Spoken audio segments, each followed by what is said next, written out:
This is Theory of Change. I'm Matthew Sheffield. Thanks for being here. We've got another great program for you today, but I wanted to remind everybody before we get started that Theory of Change is part of the Flux Media Network, so go to flux.community for more articles and podcasts about politics, philosophy, religion, and technology. And if you'd like this program, you can go to theoryofchange.show, and you can get full access to all of the episodes with video, audio, and transcripts of every episode if you are a paid subscribing member. And I do want to express particular thanks for those who are paid subscribing members. You are making this show possible. We're not funded by universities or billionaires or nonprofit organizations. No, we're funded by people like you, and we definitely need your help to continue going and producing new episodes and expanding the audience. And appreciate everybody who is sharing the episodes on various social media. And if you can't afford to become a paid subscriber right now, you can go to Apple Podcasts and give a nice written review, no matter how short it is. It's actually super, super helpful. So I do appreciate everybody who does that. All right, so with that little plug out of the way, let's get into today's show. History, as the old saying goes, repeats itself. There are many reasons for this, but one of them is that philosophy is actually far more important than a lot of people may realize. Where we think knowledge originates impacts our ability to perceive the world, and we cannot begin to respond to circumstances until we can perceive things accurately. There are a lot of forces in the present day world which hate that realization, unfortunately. And as I think we will see in the discussion today, these are unfortunately trends in human history and perhaps in humanity itself. There's a lot to unpack here, and joining me today to discuss all this is Richard Bett. He is a professor of philosophy at Johns Hopkins University and the author of a number of books on Greco-Roman skepticism.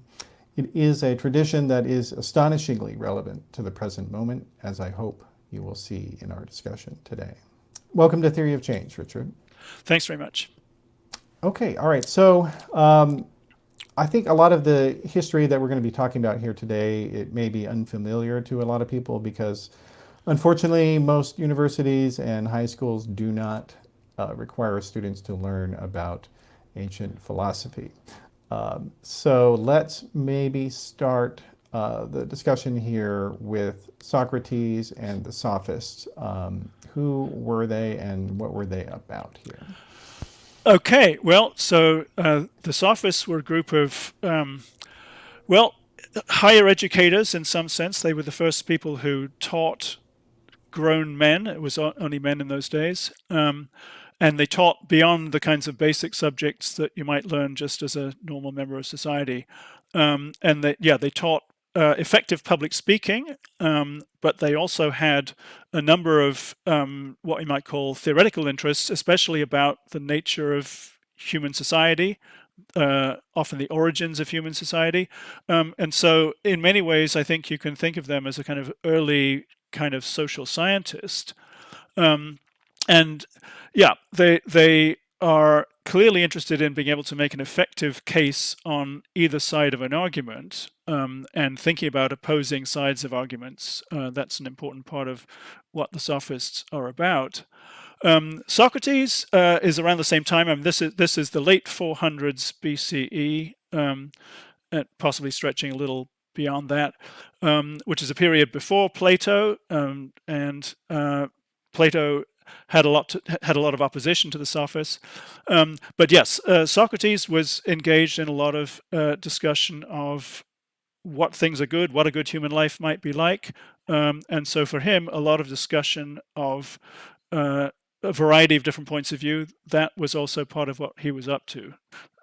Socrates seems to have been suspicious of the Sophists in certain respects, but he also had some things in common with them, I think it's fair to say. Yeah. Okay. And the signature sort of form of discussion that Socrates engaged in is now known as Socratic dialogue. Right. Tell us what that was. Well, I mean, this is as presented by Plato mostly. We have other sources of information about Socrates, but Plato is by far the most sort of compelling.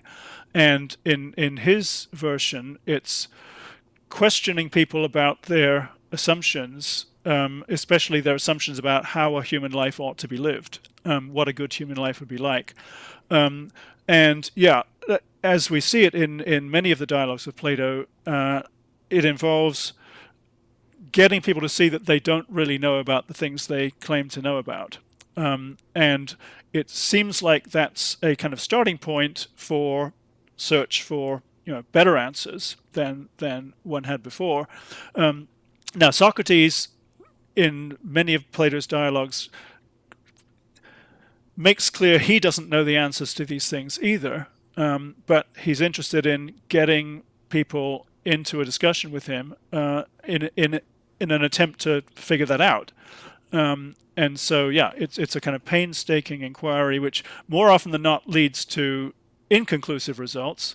But at least you've cleared away some kind of, mistaken ideas that you might have had beforehand. That seems to be the method as depicted in much of what Plato gives us about Socrates.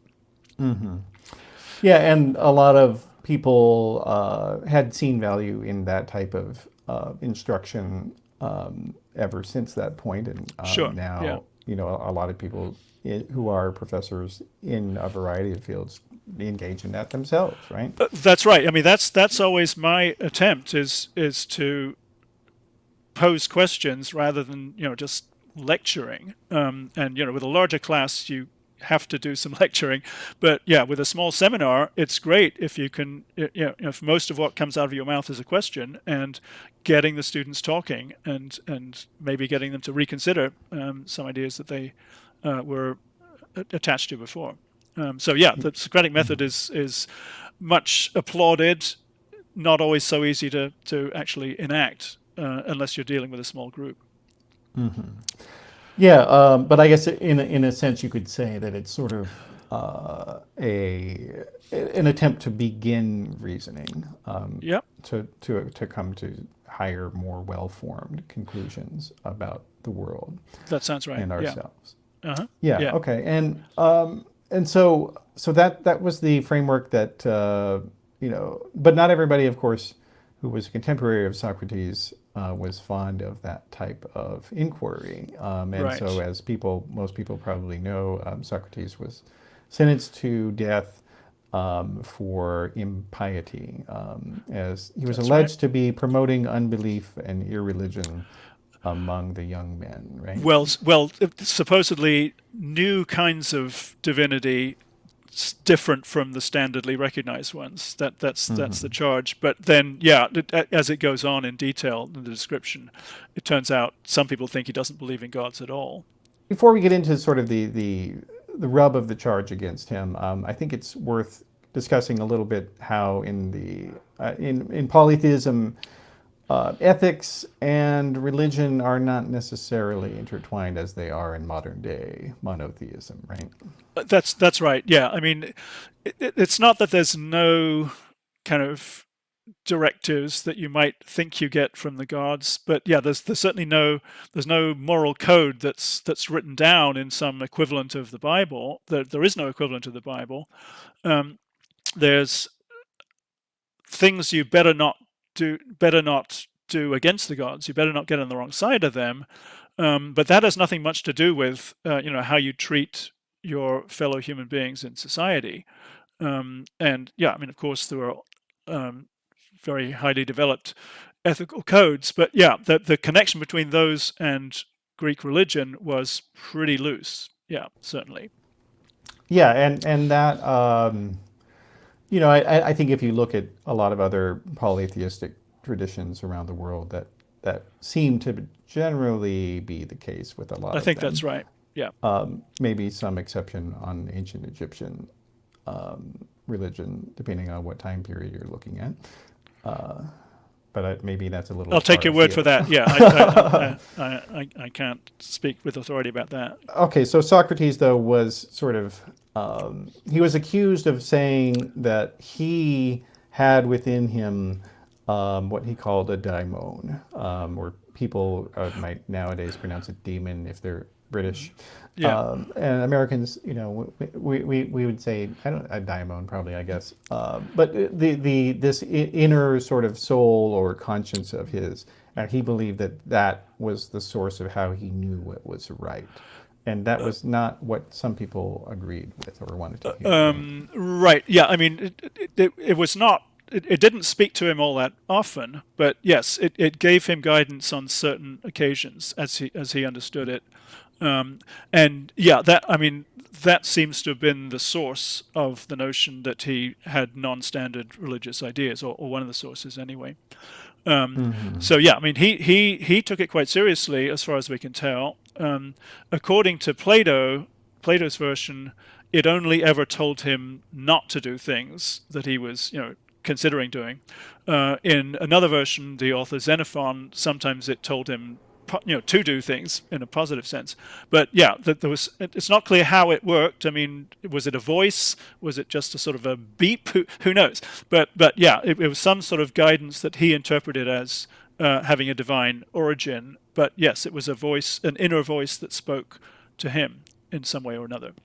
And yeah, he was quite serious about it. But yes, that it seems likely that was, and there's, several places in Plato more or less say that was one of the origins of this charge of impiety, or believing in non-standard religious ideas. Yeah.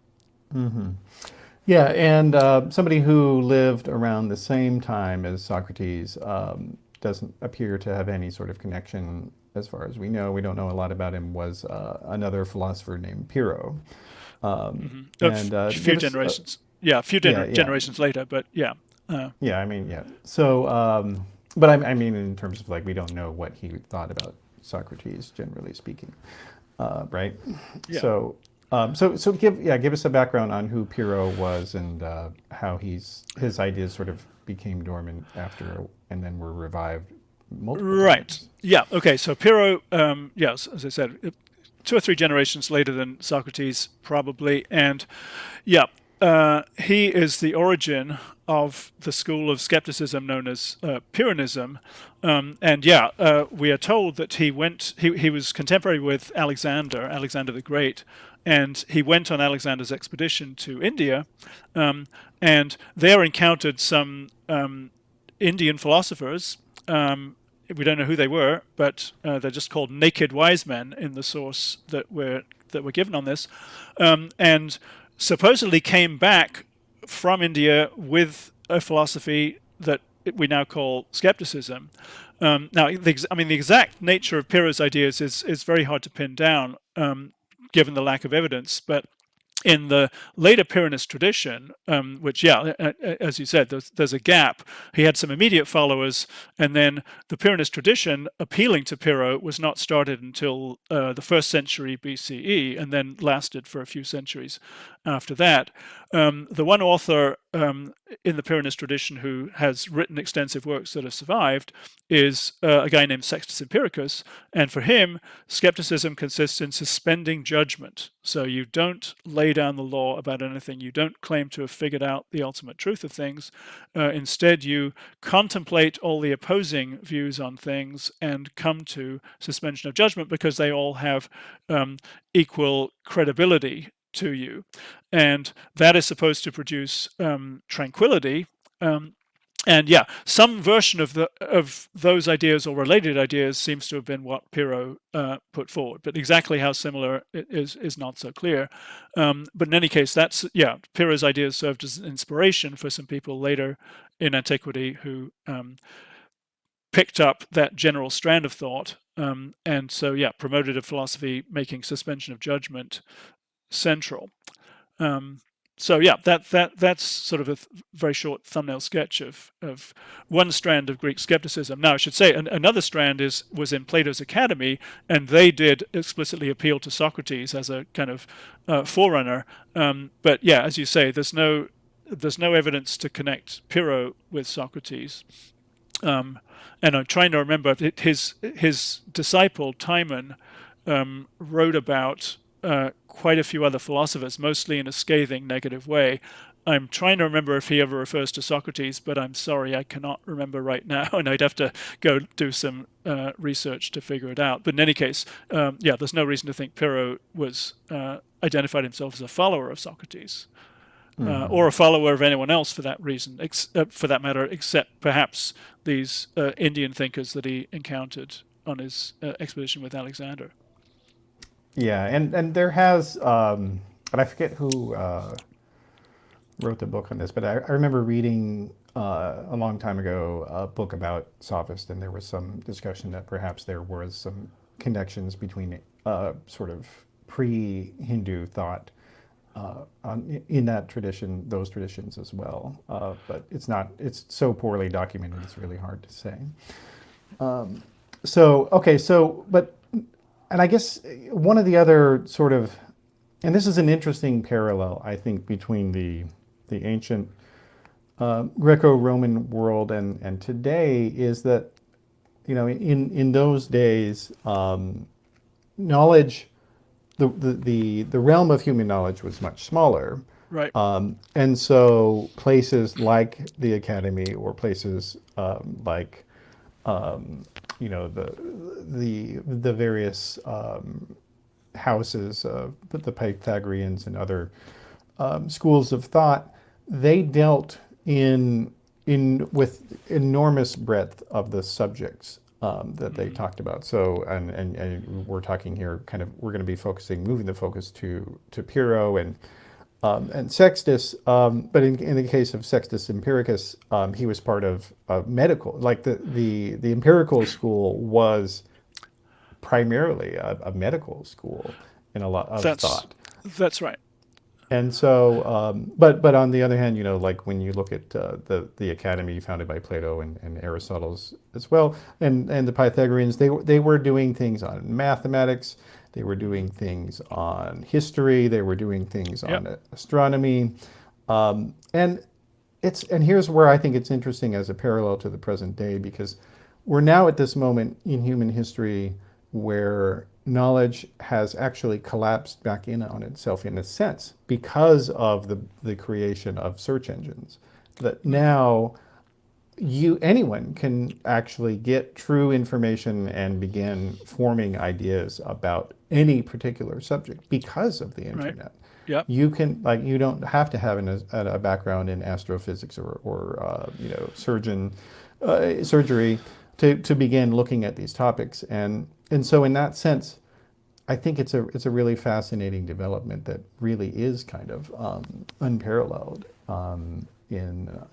except for at that very moment that we're talking about here with the ancient skeptic environment. I mean, what's your thought on that? I'm not quite sure I see the parallel here. Well, in other words, anybody can sort of make a foray into a field of knowledge now. Oh, I see. So the parallel that I would say between these ancient times that we're talking about here and the present day is that in both cases, people are able to venture into fields of knowledge with which they had no direct experience, and are able to begin forming conclusions. And in the same way as it was there were a lot of really stupid and terrible ideas about how things worked in the ancient world, and we're now kind of seeing that again. During COVID, everybody was an expert in biochemistry and public health, and in the same way that Aristotle thought he knew how women thought, and right. Yeah, I hadn't thought of that parallel, but as you describe it, I see the point. Yeah, that's right. Yeah, and so. But and here's another kind of thing that there's that phrase of, I think it was Karl Marx, that things sort of history repeats, both as first as tragedy and then as farce. Whether that of course is only once or twice. He's playing off Hegel there, but I think it is the case that a lot of good ideas or modes of thinking also kind of have analogs in bad forms of thinking. And we're seeing that nowadays, especially with people like Joe Rogan and others who are practicing what I call the zombie Socratic method, Hmm. where they are, they're using the tools of knowledge to destroy knowledge. I mean, would you agree with that? That sounds like a good way of describing it. Yeah. Um, no, I mean the interest in truth in some quarters just seems to have disappeared. But speaking of Rogan, though, like the approach that he and a lot of his sort of imitators, both more and less intellectually gifted, I feel like with them they've kind of exposed the sort of the limits of the value of skepticism, especially when you lop off the latter part of the argument, which is this is skepticism about things which you cannot really know, Right. and that they've extended it to say no, this is about everything, and so therefore you can question everyone except for yourself. Mhm. You know everything. Do your own research. Right. Well, yeah. Okay. So I mean that's do your own research. Yeah, but I mean yeah that's a very limited kind of skepticism because again I mean from the ancient perspective, skepticism is suspending judgment, and so yeah, if you're suspending judgment about some ideas but not others, that doesn't really amount to skepticism. That, if anything, that's the opposite. That's jumping to conclusions. I mean, yeah, doing your own research sounds fine, but being aware of competing points of view, being sensitive to the evidence, that's that's a crucial element in a genuine kind of open-minded attitude. And yeah, that's not what I see in the kinds of thinkers that you're talking about. It seems like they yeah reject a whole lot of stuff and then unreflectively accept a lot of other stuff. Um, and so yeah, I mean, as I said, I mean, I don't think a full-blooded skepticism is really viable today. But what the lesson that we can get out of it is the willingness to be open to opposing positions and willingness to uh, admit that you might be wrong or that you might be able to learn some more.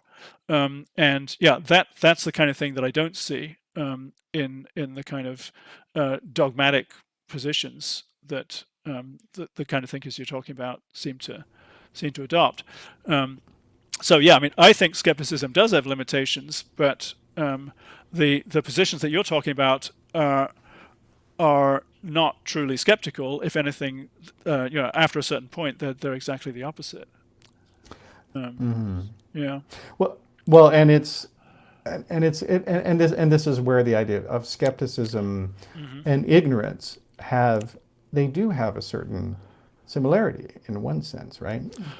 Well, sure. I mean, a skeptic would not claim to know things. I mean, that's another way of putting the suspension of judgment that's central to skepticism. It's not that they think it's impossible. That, I mean, that would be a definite view in itself. But they don't think they've figured anything out for sure. And so I mean, the thing that I think we can get out of that is the notion of keeping an open mind. I mean, maybe maybe they push it too far, but yeah, the skeptic certainly would claim to be ignorant of the kinds of topics on which they suspend judgment. That's pretty much just sort of repeating the same point twice. Well, and it's also that so I mean, you have dedicated a lot of your career to sort of explaining and examining the ideas of ancient Greco-Roman skepticism. Yep. You wrote a book called "How to Keep an Open Mind," which I definitely, yeah, I think it's very relevant to what we're talking about here. Give the audience a little summary of what your book is. Sure. Yeah. Well, and so it's mostly translations of selections from Sextus Empiricus to sort of give a basic flavor of what his skepticism is like. But I chose the title because I think that's the kind of lesson that you can get out of it today. That's still very much relevant for our times. And I mean, it's not an exact I mean, that's not exactly just following what Sextus says. 'Cause as I say, I mean, I think maybe he pushes the suspension of judgment line too far. I mean, for him, suspension of judgment is the route to this attitude of tranquility, and so he doesn't actually want to discover anything. What he wants to do is keep on balancing opposing ideas so that he's always in this state of suspension. But I mean, I think we do actually know some things about the world. I mean, as you said, that in the ancient world, much less was actually known, and there's a lot of things we don't know, sure, but there's a lot of things we do, and so I think for us, whatever was the case in the ancient world, for us, suspension of judgment across the board is not really a realistic goal. Even if you would want it, which is another question too. But I think, generally speaking, the idea of being aware of and alert to opposing points of view, which is central to Sextus's method, that's very much something that I think we can value and learn from today. And so, yeah, that's why I called it keeping an open mind, even though, in a sense, Sextus himself is not exactly open-minded, because he's got this sort of definite program of maintaining his suspension of judgment. But yeah, if you take the sort of the parts of his outlook that still have relevance today, keeping an open mind and being alert to alternatives doesn't mean you never come to conclusions, but whatever conclusions you do come to, you should be prepared to revise in light of new evidence. That's what I would think is a good empirical method, to go back to that term again.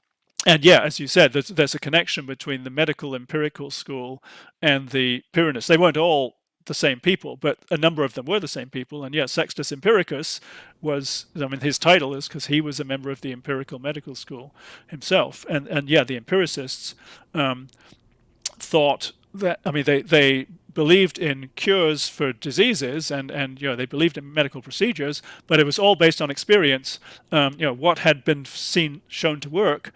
It was not based on any theory about the underlying workings of the body. It was just based on what procedures have been effective, and that kind of broadly empirical method. That's what I think you can get from skepticism, without buying into 100% of what Sextus says, which I don't think is realistic for us today. Well, and I think it's, I mean, maybe in fairness to him, that given that he was, engaged apparently in some sort of medical practice, he did seem to have, beliefs that there were things that actually were. Well, sure, that's right. No, I mean, so he did not advocate this as across the board thing. But there were limits that he placed on it. Exactly. No, suspension of judgment is about the real nature of things, and in your ordinary life, you go by what he calls the appearances. And so, things strike you in certain ways, and that is enough for your practical decisions. And I think, the medical empiricist's experience of what procedures work and what procedures don't work, that would all come under the heading of appearance for him. The empiricists, like the Pyrrhonists, didn't claim to penetrate beyond the appearances to some sort of ultimate theory of how things function. In the case of the empiricists, how the human body functioned. In the case of the Pyrrhonists, much broader views about the nature of the world.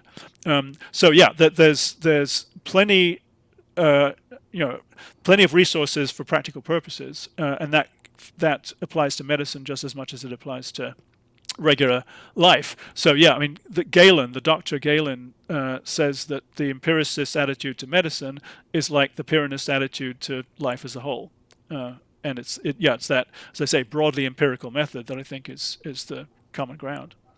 Yeah, well, and just to go back to kind of the present moment. In the present moment now, a lot of there's this misbegotten term called the culture war, and I think it's very inaccurate, because really what it is this moment that we're seeing with this widespread sort of active weaponized ignorance,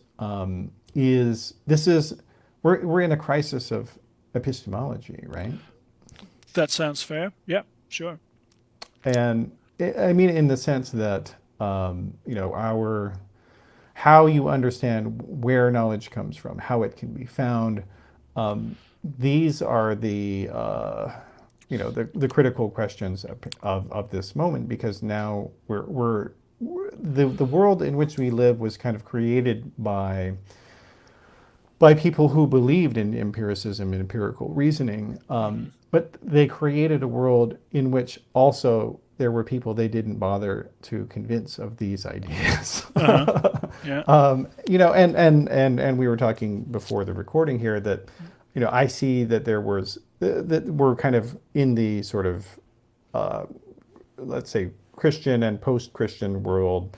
We're kind of reliving a lot of the crises that engulfed Islam in the 1970s, 80s, or 90s, in which you had this.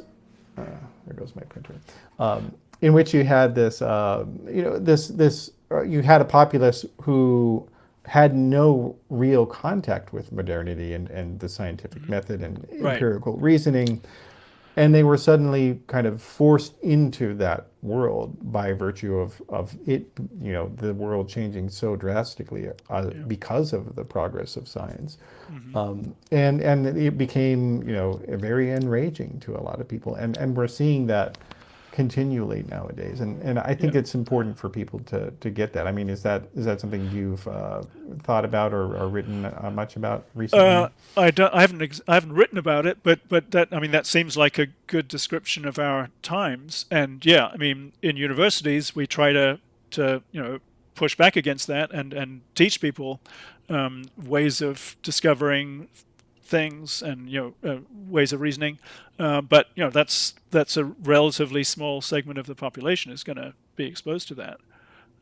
So yeah. But do you think though that that there is kind of an underappreciation for the thought processes that created modernity in a lot of sort of like John Maynard Keynes.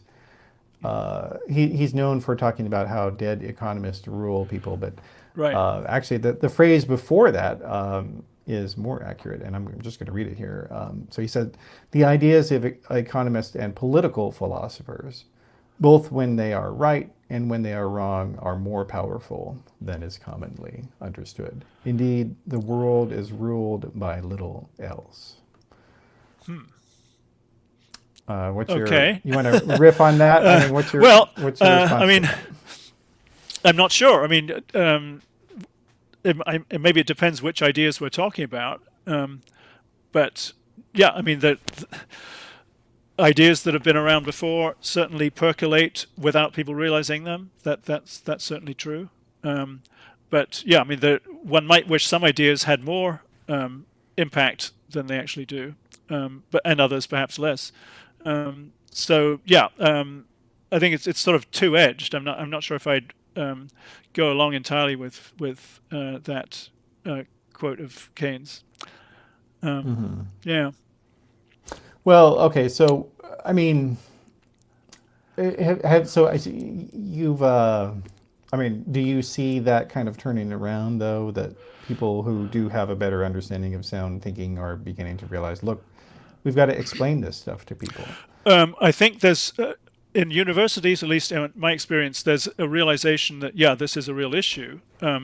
Whether how much effect that can have across society, that's another question. I'm much less optimistic about that. But I mean, at my university just a few years ago, there was this institute founded that it's kind of political science, psychology, sociology, designed to kind of investigate the foundations of democracy and what we can do to make it more more robust. And a lot of really interesting thinkers have been hired for that institute. But yeah, how far that's going to impact the broader society remains to be seen. And yeah, at the very least, it would take a long time to make any kind of difference. So yeah, I mean, there are certainly people who realize the importance of this. How far change can be affected and how quickly, if at all, that's another question. No, where do you see? I mean, would you agree then that we do kind of have segment, a minority segment that is kind of at war with modernity. Do you think that's an adequate expression Sure. of what we're talking about here? Yep, that's a fair way to put it, I think. Yeah. And how do you think Donald Trump sort of fits into that for Well, them? I mean, he's a symptom of it, but he's also had quite a lot to do with pushing it along, I think. But yeah, I mean, uh, I mean, I have touched on these things a little bit, I suppose, in sort of thinking about this theme of open-mindedness. And yeah, I mean, I wrote a paper that kind of explored this a little bit in around 2014. And yeah, I remember giving it, presenting it a few years later, and I thought, oh my God, I can't imagine I wrote this before Donald Trump made an appearance on the national stage, but now what I'm saying is so much truer than I could have imagined at the time. So But yeah, specifically, like, what were you saying there?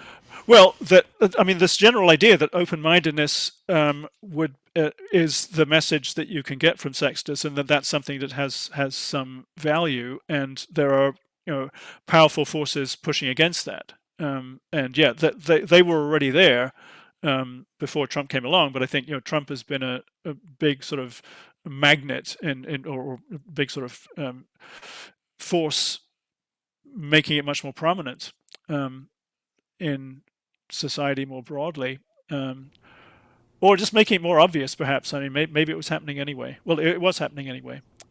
So Hmm. yeah, Now, so what I think about in? he's both a symptom and a cause, I would say, Now, and what that's about? not an original idea. Sure. Now, what about outside the United States? Do you think there's similar trends going There's on? some of the same things. Yeah, I mean, it was no accident that I mean, I'm from Britain, as you can probably figure out. The vote on Brexit in the UK happened in the right around the same time when Trump was running for president, and I think that's some of the same phenomena are involved there as well. Although a lot of English people seem to be regretting that decision now. So yeah, I think there are elements of it elsewhere, and yeah, I mean there are far right movements in Germany, and I mean I'm not a political theorist or scientist, but yeah, from my reading of the news, my sense is yeah, it may be in a particularly extreme form in the United States, but it's certainly there are parallels. A lot of other places in the world, and well, and including, as you said, I mean, Islamic fundamentalism was a kind of precursor um, in many other countries. Yeah, and related to that, I think also is that when you look at the work of, or at least when I've looked at the work of a lot of present day fundamentalist religious apologists, they kind of are using the tools of skepticism to question things like biological evolution or question Right. things like the Yeah. age of the earth, and and say things like, well, you weren't there when the earth the oceans formed. You weren't there when life was coming out of the sea. So how do you know that that happened? Yeah. And so therefore we can, we have this other narrative here which says that, hey, God made everything in 7 days, and so therefore, let's suspend our judgment here. We could be just as right as science.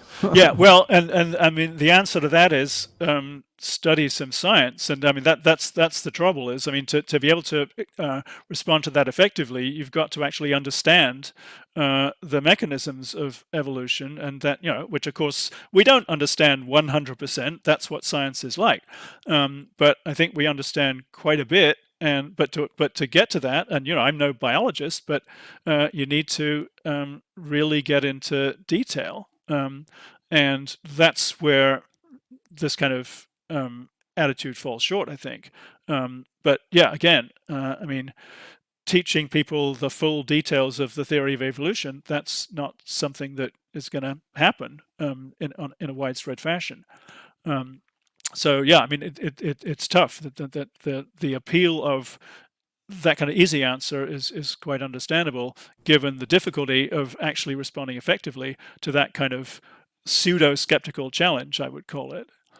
Yeah, Well, and yeah, and the idea behind, the other idea behind skepticism is that, you come to that suspension of disbelief only if these ideas can seem remotely plausible. That's right. Uh, Yeah. you have to interrogate the ideas first, Yeah. and Exactly. if they cannot survive scrutiny, then you do not Yeah. suspend That's belief. right. And I mean, in fact, the word skeptikos in Greek means inquirer.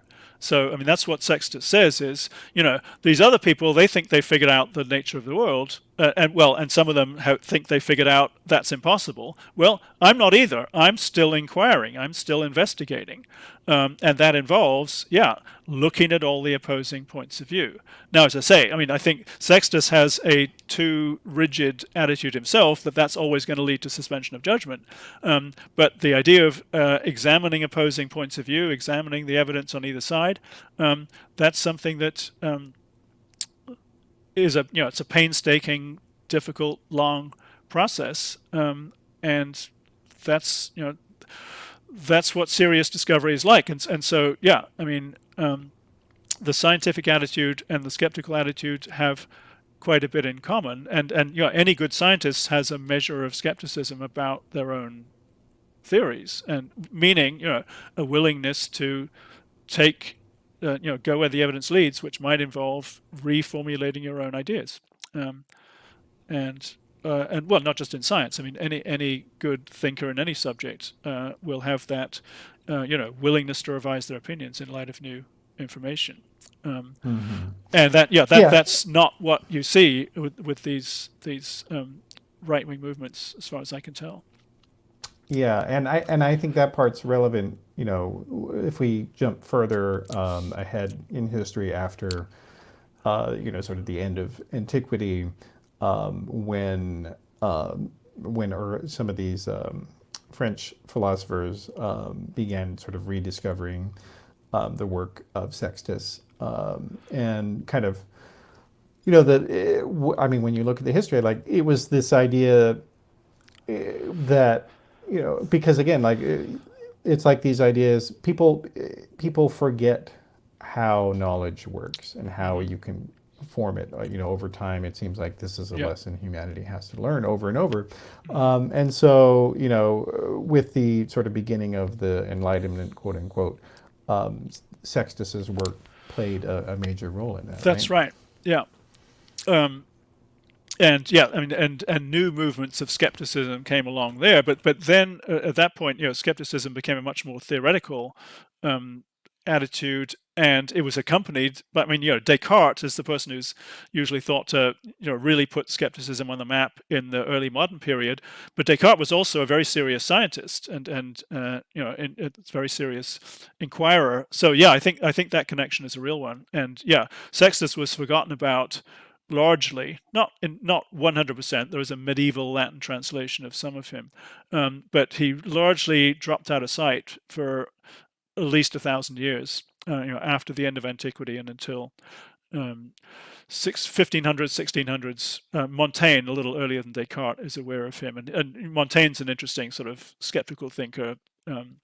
Not so much on scientific questions, but yeah, I think that connection's a real one.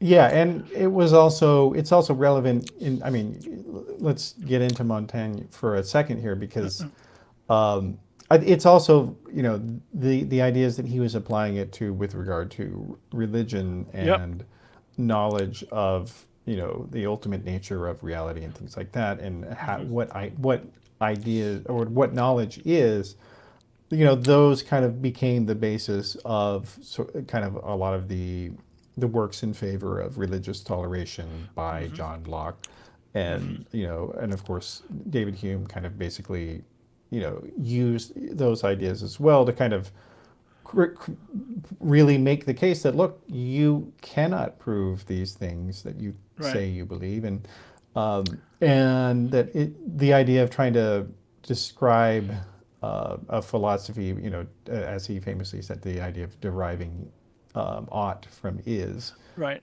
you can't do that. Right. Yeah. And so he's well, as you say, he's one of a longish tradition there. I mean, you've covered a couple of centuries with that list of names, um, and yeah, that those are important figures in um, the modern Enlightenment, broadly speaking. And yeah, I mean, Hume didn't, I think, fully understand Pyrrhonism, but yeah, he certainly echoes a lot of its key moves. But yeah, I mean, speaking of religion, I mean, Sextus already had the notion suspend judgment about whether there are any gods. Doesn't mean you shouldn't, go through the religious practices like any normal person would in those days. But yeah, as for the ultimate questions, what are gods really like? As with everything else, there are a whole bunch of opposing opinions, and that's what should lead you to suspension of judgment.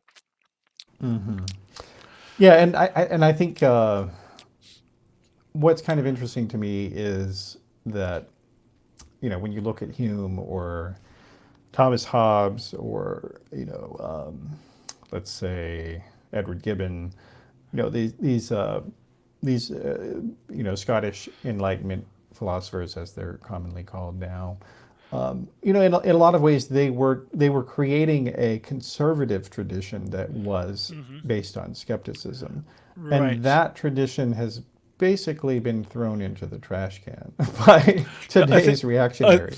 that's a good point. Yeah, I mean conservatism. Yeah, I mean originally what that means is being reluctant to change things, and because radical change can lead to all kinds of consequences you didn't expect. And that's a reasonable point of view. And yeah, it has quite a bit in common with this kind of broadly empirical attitude that we've been talking about in different periods. And yeah, that's I mean, people may call themselves conservatives today, but that is nothing to do with that original notion of conservatism. Um, Yeah, and I and think I that mean, that is a really important point because, these movements pushing Trumpism or Front National in France or right? some of Yeah, these other groups, or what's his name, Victor right. Orban, Yep. in Hungary or Vladimir Putin in Russia. These are not conservative traditions that we're dealing with here, and it's a grave mistake by people who teach mainstream philosophy or political theory or engage in journalism. They shouldn't call it conservative, Right. And I think but this they it's do. yeah, and I mean in regular politics, I mean there's been a radical shift just in the last 10 maybe 15, 20 years. I mean it used to be there were actual conservatives around in the national political discourse. And I mean, I didn't necessarily like everything they put forward, but that it was a serious point of view. And now it's very hard. I mean, you can find one or two like in the op-ed pages of the Washington Post or something, but in terms of um, actual politics in Washington, it's disappeared, and it's a radical shift, and yeah, not a comfortable one, I think. To the extent that people are aware of some of these ancient Greco-Roman ideas, like the concept of skepticism or Hmm. like what they think the sophists said or what they think the cynics said or whoever, like in a lot of ways, I think it's kind of distorted. But you're a professor of ancient political thought. I mean, do Hmm. you think people to the extent they're aware of these ideas at all, do they have a good impression in your view, or what do you think? Well, I mean, the word skeptic is out there in ordinary language, and in normal discourse, it means a skeptic is someone who's inclined to be doubtful about things, someone who is not going to accept anything without a good deal of persuasion. That has something genuinely in common with the skeptical outlook in the ancient world. And same thing with Stoic. I mean, Stoicism was a very specific and detailed philosophy, and yeah, Stoic in ordinary language means putting up with things and to maybe to an extreme.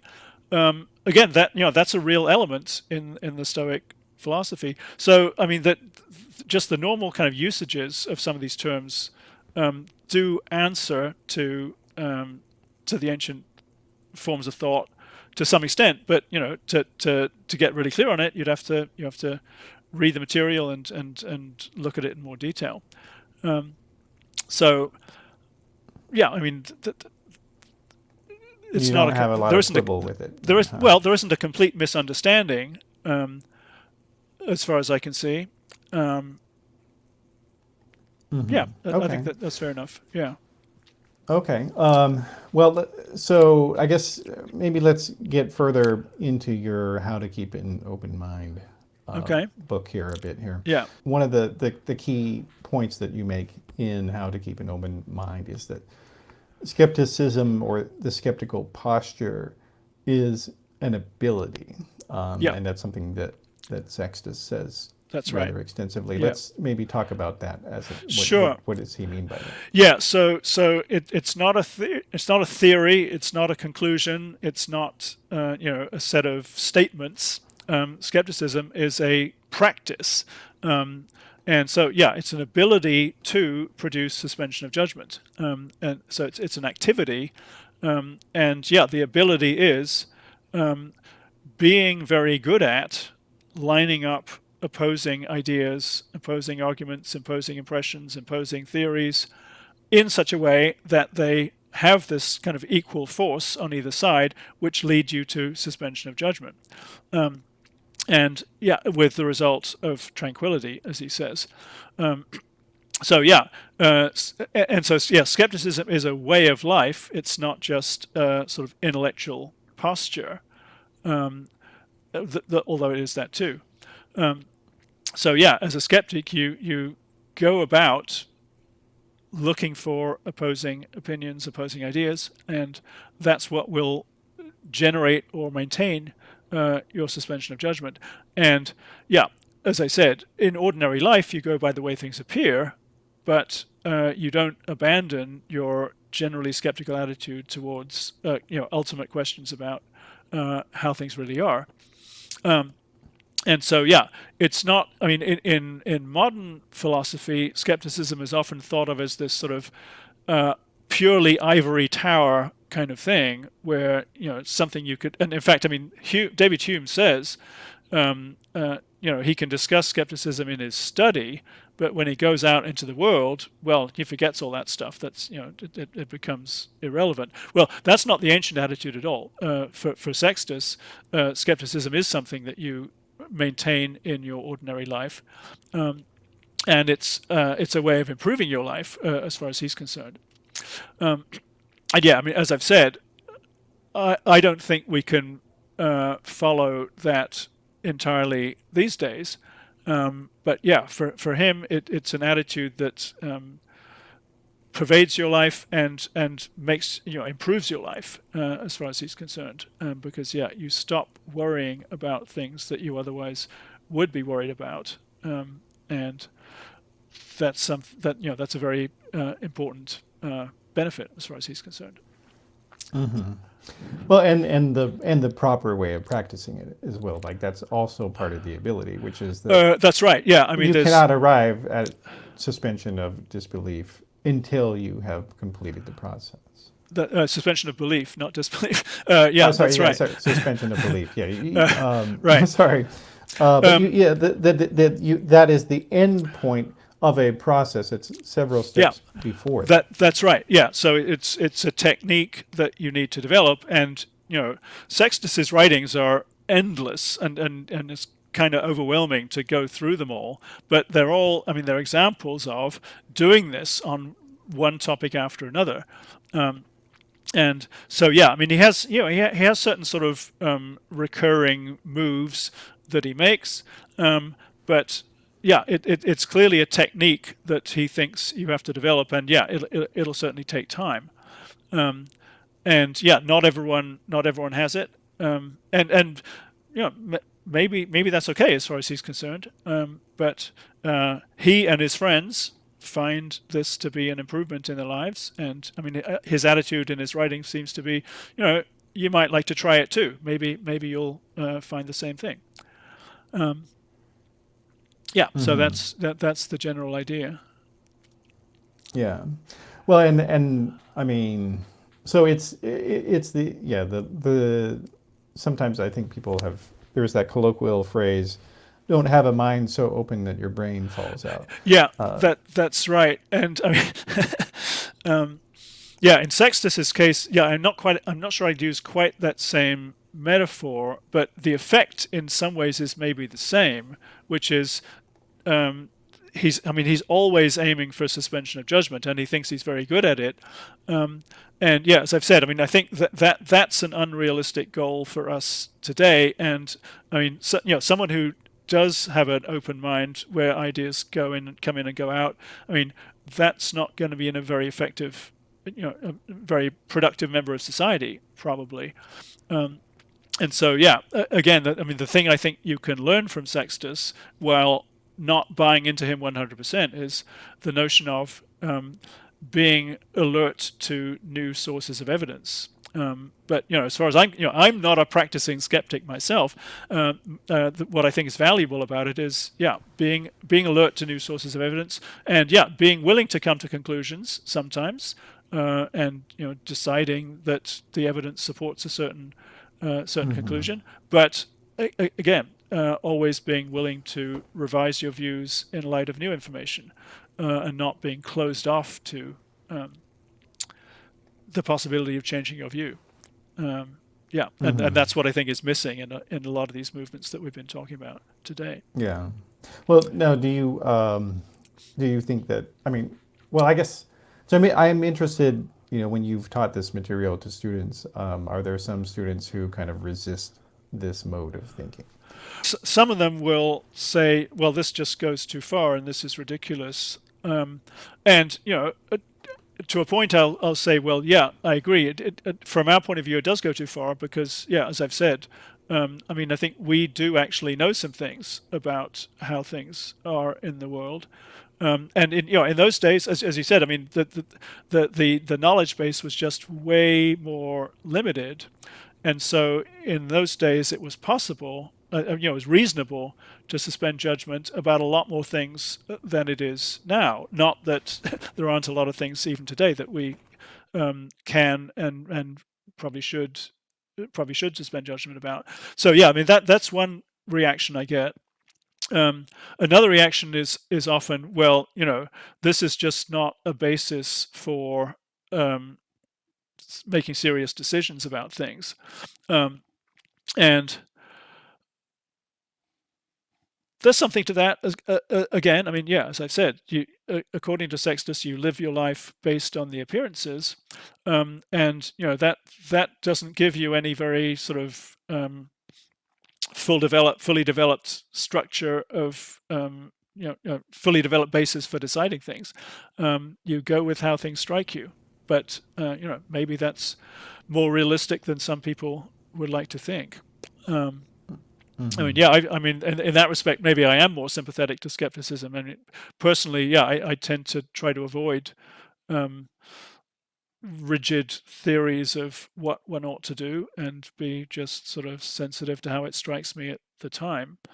Um, so yeah, I mean, those are two sort of common of those who find it, not so appealing. Those are two sort of common reactions that I get from students. But a lot of times, people do find it quite attractive, and by comparison with studying Plato, where there are all these elaborate views that no one today would believe for a second. Sextus seems like a much more appealing form of thought. Um, so yeah, it often goes over quite well, um, at least until you get into the details where it gets kind of mind numbing, with all the theories being juxtaposed with one another and led to suspension of judgment. But yeah, I mean, Sextus's best known work, Outlines of Pyrrhonism, especially the first part of it, is quite intuitive and not too technical, and so that's what I usually teach, and that's what mostly is in this book, How to Keep an Open Mind. Hmm. All right. Well, and then now in terms of the contemporaries of the Puranists, Yeah. what did they? There's not a lot of, I guess, yeah, not too much that we know of what they were thought of, but there's some, right? So, I mean, what was the Well, response? I mean, in the period of Pyrrhonism, yeah, I mean, we're talking about several centuries. I mean, the view that Sextus finds most important to kind of combat, to attack, is the Stoic view. Well, and actually that's true in the academics side of skepticism as well. Cicero has the same kind of attitude. So Stoicism was the most dominant non-skeptical philosophy in, broadly speaking, in the period of Pyrrhonism. And yeah, I mean, the Stoics had this very highly developed view. I mean, it's very interesting. And yeah, we have some writings from Roman Stoics, Seneca, Epictetus, Marcus Aurelius, the emperor. But the original development of the view in the Greek Hellenistic period, we only have reports and fragments. But there's enough there, I think, to be able to reconstruct it fairly well. So yeah, I mean, the Stoics thought that there was a divine providential being that controlled everything. They thought that everything was fated by this divine providential being. They thought that, I mean, they had an ideal of the wise person who understands the nature of the world and has achieved various human virtues. And that I mean, wisdom, true wisdom, is almost impossible to attain, but you can work towards it, and some people are closer to it than others. So the ideal of the wise person is understood to be almost never actually achieved, but that it still can be valuable as an ideal, and some people will get closer to it than others. And Stoicism is designed to help you move along that path. And so, yeah, there's a whole lot of complicated ideas about the nature of the world, about the place of human beings in the world. The Stoics had a lot of complicated views in logic as well. So yeah, it's a highly developed, intricate philosophy. And yeah, this is the view that Sextus finds most that he's most inclined to combat, although he talks about a lot of other ones too. Another view that was around at the same time is Epicureanism, and that's interesting because they share the same practical goal as the Pyrrhonists, that is, freedom from disturbance. Ataraxia is the Greek word. But they thought you could get it not by suspending judgment, but by coming to understand how things really are. And in their case, their view of how things really are is the world consists of atoms and void. And if you understand the atomic theory, then you will not be bothered by all kinds of worries that religious people are worried by, that is, of divine punishment and divine wrath if you do something the gods that displease the gods. That's just fiction as far as they're concerned.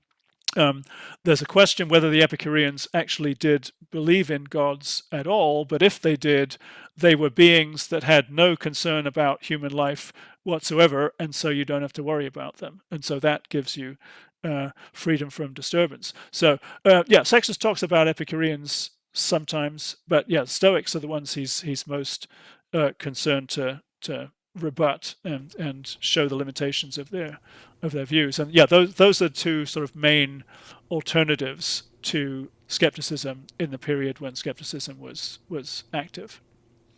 And in terms of like the responses that they had though to Well, okay, so Pyrrhonism, yeah, a his other common position. a common objection to Pyrrhonism, or actually skepticism of the academic tradition as well, is nobody can live like this. If you suspend judgment of everything, then you have no basis for decisions. And yeah, as I said, I mean, Sextus is well aware of that charge, and he answers it by saying, "Sure, we can. We just follow appearances without committing ourselves to the real nature of things." But yeah, both the Stoics and the Epicureans, I think, would say, "Well, no, to have any sort of serious basis for deciding on what to do, you do need to have some understanding of the nature of things." And so that that's a fake answer. But yeah, I mean, to my mind, I mean, Sextus has quite a strong position there.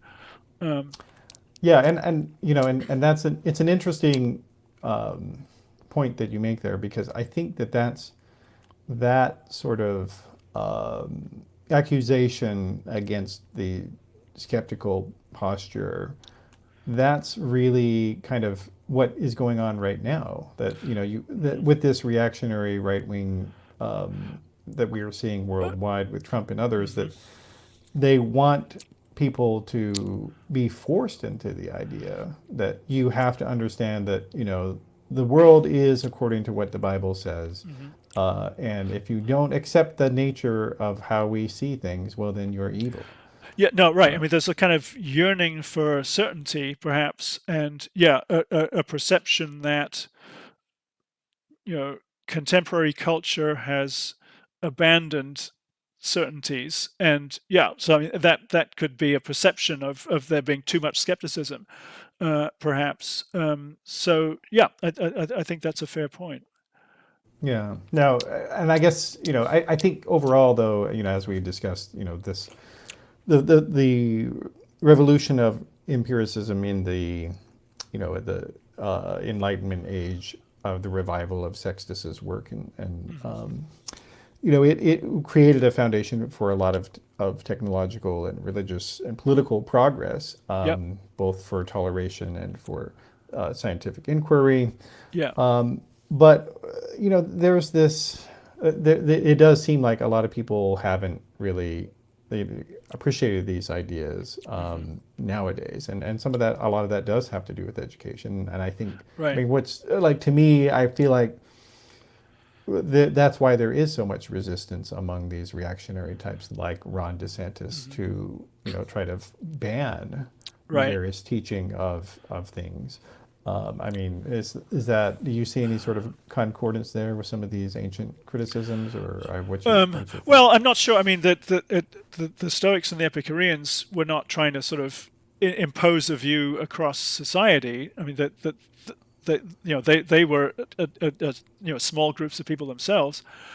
So in that sense, I wouldn't see a parallel. But I mean, the general frame of thought perhaps is similar.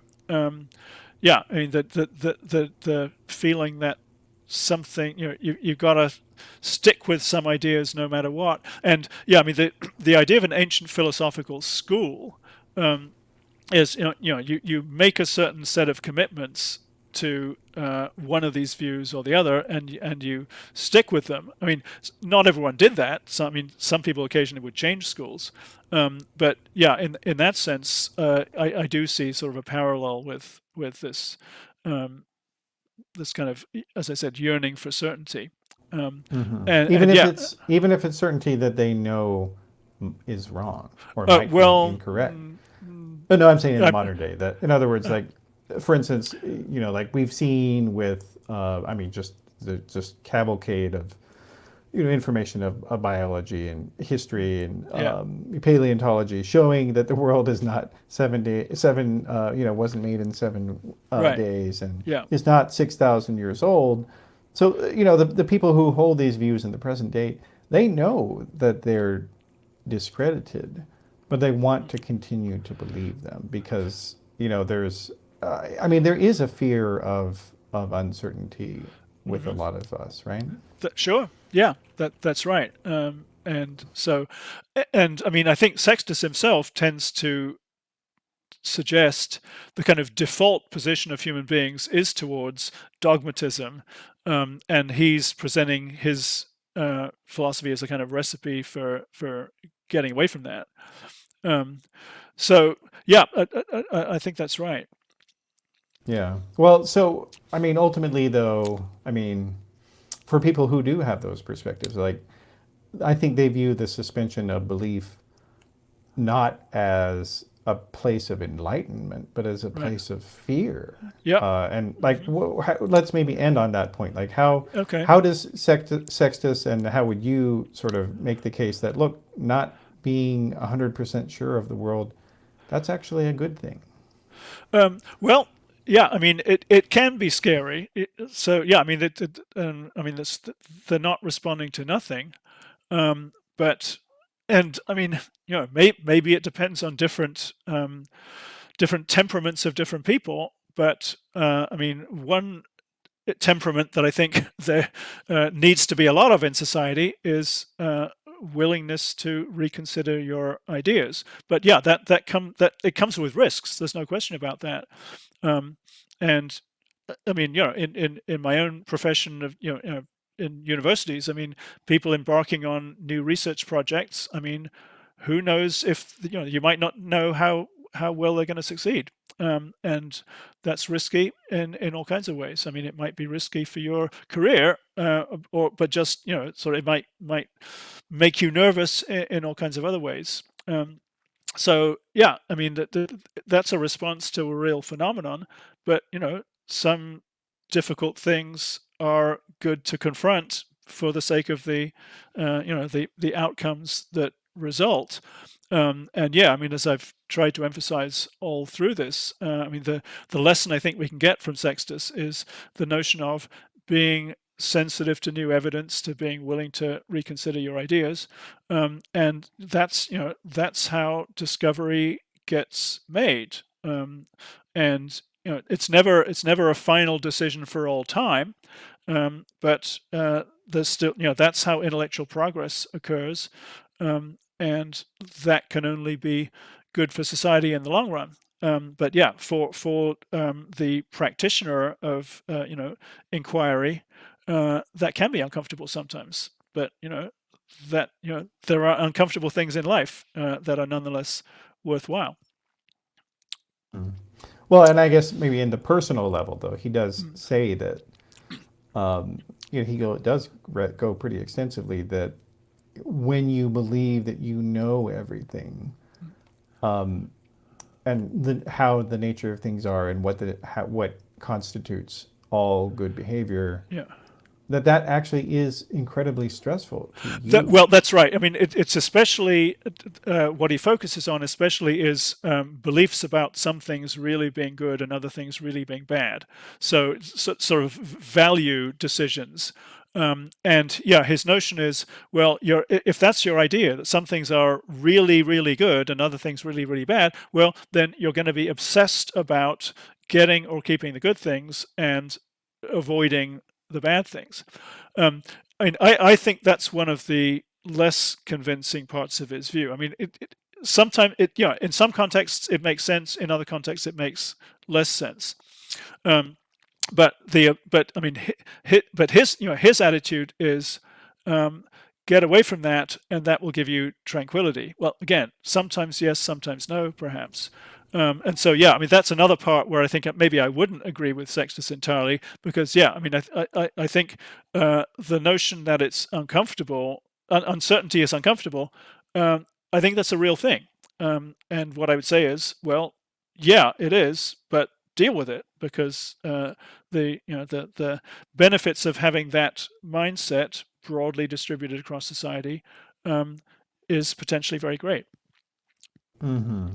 Well, and I guess maybe this is kind of a thing he may have in common with the Epicureans, is that he's saying that if you become obsessed with obtaining that which you believe is really good and avoiding that which you believe is horrible, your life circumstances are never going to be such that that's always going to happen for you. And sure. So if you believe that this thing is this is the sine qua non of your life, yeah, and you can't get it, then that's in a sense that accepting your circumstances is like that. Maybe that's an Epicurean line of thought. I mean, what do you think? Yeah, no, I think that's right. So that's one of the key things that he wants to get away from, and yeah, I mean that, and to that extent, yeah, I mean I think he has a point. But yeah, uncertainty has discomforts of its own. But that's the thing that I'm saying. Well, too bad, deal with it, because the alternatives are more problematic, and that's been a major theme of what we had been talking about today, I think. Okay. All right. Well, do you have any parting thoughts on the topic here to leave the audience with? Well, I mean, I think we've covered a lot of ground, but yes, I'm all for keeping an open mind, and I hope as many people as possible are the same way. But yeah, keeping an open mind doesn't mean not believing anything whatsoever. But checking your beliefs every so often and making sure they still seem right would be part of the program. Yeah, and keeping an open mind includes doubting yourself. Yeah, absolutely. Yeah, that's right. But not too much. No, not to the point of paralysis. Yeah. Yeah. Okay. Awesome. All right. Well, we've been speaking today with Richard Bett, and he is a philosophy professor at Johns Hopkins University and also the author of the book How to Keep an Open Mind. Thanks for being here, Richard. Thanks very much. Enjoyed it. All right. So that is the program for today. I appreciate everybody for joining us, and you can get more if you go to theoryofchange.show. All of the episodes have video, audio, and transcript. And you can access them all if you are a paid subscribing member. And so I do encourage you to go to theoryofchange.show, and you could subscribe on Patreon or on Substack, whichever one you prefer. And I appreciate that very much. Thanks a lot. I'll see you next time.